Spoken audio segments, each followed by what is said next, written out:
Se você acha que ter uma reserva de emergência é coisa de gente rica, esse vídeo é para você. Hoje eu vou te mostrar o quanto uma pessoa realmente precisa ter na sua reserva de emergência. E eu já te adianto que é muito mais simples do que você imagina. Então, fica comigo até o final desse vídeo que eu vou te mostrar passos práticos e reais de como você montar a sua reserva sem quebrar a sua cabeça. Meu nome é Vânia Santos e esse é o canal Sua Vida, Seu Dinheiro. Aqui nós falamos de como ter um bom planejamento, constâncias e escolhas alinhadas podem te trazer uma paz financeira. Então, se inscreva no canal, curta e compartilha esse conteúdo para que chegue a mais pessoas. E se aparecer aqui o botão de hypar, você hypa esse conteúdo também, tá bom? Vamos para o conteúdo. Quanto ter na sua reserva de emergência? Existe uma mentira muito comum na internet, até mesmo nas nossas vidas no dia a dia, que para que você tenha uma reserva de emergência, você precisa ganhar bem. E isso não é verdade. Qualquer pessoa, sendo rica ou sendo pobre, ela necessita ter a sua reserva de emergência, porque todos nós estamos sujeitos a imprevisto. A pessoa que ganha pouco, sim, de fato, ela é mais impactada com esses imprevistos. Porque normalmente ela não está preparada para ter esse gasto extra. Então acaba fazendo um grande estrago financeiro e às vezes ela entra num caos que nem ela mesma consegue sair. Então, hoje nós vamos entender que reserva de emergência não é luxo, é questão de sobrevivência financeira. E o primeiro ponto é o erro que a maioria comete. O maior erro é achar que a reserva de emergência ela começa com 6 meses de salário. Essa regra, ela te paralisa e te faz desistir antes mesmo que você comece a fazer a sua reserva. Então, o que nós precisamos compreender aqui? A reserva, ela é progressiva. Você vai construindo ela aos poucos. Então, a primeira coisa aqui é mudar a sua mentalidade, tá? É compreender exatamente o que é necessário para você e entender que reserva não é luxo, mas sim uma segurança financeira que você vai ter caso algum imprevisto aconteça. Vamos para o ponto 2. Quanto tenho que ter na reserva de emergência? A reserva ela é muito particular de cada pessoa e não existe um valor certo. Existe um valor ideal para você e para a sua realidade financeira. Muitos especialistas dizem que quem é concursado deve ter no mínimo 3 meses ali de reserva. Quem é uma pessoa CLT, eles indicam que tenham pelo menos 6 meses de reserva. E para quem é PJ, eles indicam que tenham pelo menos 12 meses. Porém, se você tem alguma dificuldade financeira, se você ainda está endividado, então é necessário que você comece a sua reserva, mas que você faça uma mini reserva, que é o que eu indico. Ah, e de quanto seria essa mini reserva, Vânia? De 500 a R$ 1.000. Isso já vai te ajudar muito a lidar com alguns imprevistos do dia a dia e vai te dar uma segurança maior. Por quê? Isso já vai evitar que você utilize ali o cartão de crédito. Isso vai evitar também que você faça algum empréstimo. Assim você tem mais clareza para que você pense com calma e procure soluções para os imprevistos com a cabeça fria. Então, a gente vai para o ponto 3. Passos práticos para montar a sua reserva. E aqui a gente tem qual é o seu custo de vida. Vamos compreender. Custo de vida não é o que você recebe, não é o quanto você ganha, mas sim quanto de fato você precisa para sobreviver. Quais são aqueles seus gastos essenciais que você precisa manter mensalmente? Por exemplo, caso você pague aluguel, o seu aluguel é um gasto essencial. A sua alimentação é um gasto essencial. A sua conta de água, a sua conta de luz, a sua conta de gás. Caso o seu filho estude e você pague esse colégio, isso também entra como um gasto essencial, porque não é porque você, nesse momento, às vezes, teve um imprevisto financeiro que o seu filho vai ter que sair do colégio dele. Então, assim, é pensar com clareza, com calma e com tranquilidade, colocar aí na caneta e no papel quais são esses pontos essenciais para você. Não é o quanto você ganha. E agora vamos para o próximo passo. Defina o valor mensal. Se a sua situação está difícil e você vai construir uma mini reserva, não se envergonhe.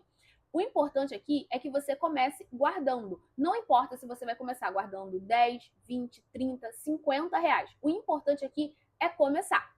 Agora, se você já está em uma condição mais tranquila, faça a sua projeção de acordo com a sua necessidade. Eu vou falar aqui de mim. Por exemplo, eu recebo de renda mais de R$ 5 mensais. Porém, os meus gastos necessários giram em torno de R$ 2.000 por mês. Eu quero fazer uma reserva de 6 meses, ou seja, eu preciso ter pelo menos R$ 12.000. A partir disso, você vai definir em quanto tempo você vai juntar esse dinheiro. Eu vou te dar o exemplo que eu fiz. No ano de 2025, eu defini que eu iria guardar pelo menos metade desse valor e fui fazendo aportes mensais de R$ 500. Logo, nesse ano de 2026, eu deveria fazer o mesmo aporte de R$ 500. Porém, no final do ano, eu tive um imprevisto no valor de R$ 1.200 e eu tive que reajustar o valor que ia ser aportado no ano de 2026. Em vez de fazer um aporte de R$ 500 mensais, eu vou ter que fazer um aporte de R$ 600 mensais para que eu atinja o valor de R$ 7.200. Ou seja, eu estou repondo aquele valor que eu tive que utilizar no meu imprevisto. Mas escuta bem aqui, isso faz parte da minha realidade financeira. Se eu, nesse momento, não pudesse fazer esse aporte, eu manteria o que foi o meu compromisso comigo mesma no início. O importante aqui é você manter a sua constância e manter o seu compromisso. Não importa o valor que você vai aportar. O importante é, de fato, você construir a sua reserva. Não desperdice os pequenos começos, pois é com constância que eles vão se transformando em grandes projetos. Vamos para o terceiro passo aqui. Separe o dinheiro assim que receber. Assim que o dinheiro cair na sua conta ou que você receber em mãos, você tem que ter o compromisso de separar o seu dinheiro. E aí você também pode estar se perguntando, mas Vânia, eu sou uma pessoa endividada. Eu mesmo assim preciso ter uma reserva de emergência? E eu te digo que sim. Por quê? Quando você está endividado, a propensão que aconteça os imprevistos e você se afunde mais nas suas dívidas são muito maiores. Uma utilização ali de cartão de crédito numa hora indevida, um empréstimo ali que você não deveria fazer, que você está adquirindo com juros muito mais altos do que até mesmo o normal. Porque quando a gente está com a cabeça quente, cheio de dívidas, cheio de preocupações, nós tendemos a tomar decisões precipitadas. Então, quando você não tem nem um mínimo ali de reserva, isso te dá um desespero e você quer apenas solucionar o seu problema. Então, o que é indicado ali? É que você vá construindo a sua reserva, que você vá pagando as suas dívidas, tudo em equilíbrio. Porque isso te traz mais paz e segurança financeira, tá bom? E vamos para o quarto ponto, que é onde guardar a sua reserva.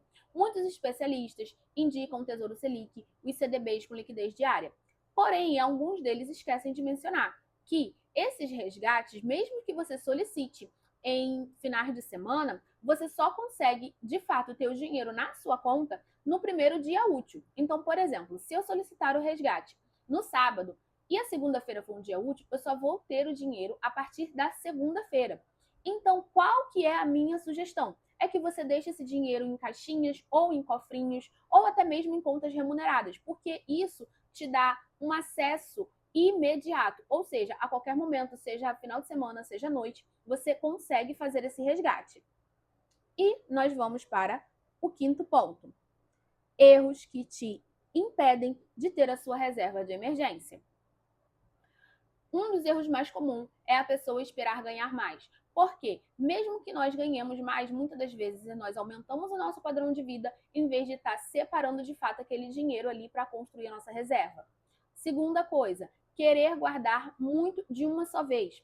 Você às vezes tenta guardar aquele dinheiro de uma só vez, só que não está dentro do seu orçamento mensal. E aí, no segundo mês que você vai guardar, como você não consegue guardar aquela mesma quantia, você já desanima. E aí, isso te faz desistir de construir a sua reserva. Terceiro ponto, ter a sua reserva para consumo. É aquela pessoa ali que coloca o dinheiro na reserva, mas aí ela extrapolou no cartão de crédito, ela vai lá e pega o dinheiro da reserva. E todo mês ela meio que vai fazendo aquilo. A reserva, ela não é para tapar o buraco dos gastos excessivos que você fez no cartão de crédito. Ela é para, de fato, te socorrer em uma emergência. Ah, eu fiquei doente e eu precisei gastar a mais na farmácia nesse mês. Então, eu vou ter sim que tirar o dinheiro da reserva. Não é um complemento da sua renda. Ela é para que você tenha paz financeira. Quarto ponto, misturar a reserva com investimentos arriscados. O que seria isso? pessoas que gostam de investir em ações, em fundos, em criptos, coisas que são voláteis, ou seja, hoje ela pode estar custando R$ 10, mas amanhã ela pode estar 2, e depois de amanhã ela pode estar R$ 50. Ou seja, você pode ter que resgatar esse dinheiro de uma forma tão imediata que, na verdade, pode estar em baixa e você sair perdendo. Então, o ideal é você deixar, de fato, num lugar seguro, como eu falei com vocês, e colocar numa caixinha, ou num cofrinho, ou até mesmo em alguma conta remunerada que te dê um acesso livre ali a qualquer momento. Quinto erro, achar que começar com pouco não faz diferença. Mesmo que você comece com pouco, você vai ver gradativamente ali ela sendo construída. E além disso, você vai criando o hábito e a mentalidade, sim, de guardar. Então, isso tudo, essa composição desses 5 pontos aqui, te ajudam, sim, para que você tenha uma vida financeira mais tranquila, mais calma, tome decisões com a mente clara. Então, vamos entender aqui, de uma vez por toda. A reserva de emergência, ela não vai mudar a sua renda, mas ela vai mudar a qualidade da sua vida financeira. Ela vai te dar paz para que você tome decisões com clareza. Agora, me conta aqui nos comentários se você já começou a montar a sua reserva de emergência. E se você ainda não começou, comenta aqui que você vai começar. Eu espero que esse conteúdo tenha te ajudado de alguma forma. Compartilha para que chegue a mais pessoas e se ficou alguma dúvida, você deixa aqui nos comentários que eu vou te responder. Um grande beijo e até a próxima. Tchau!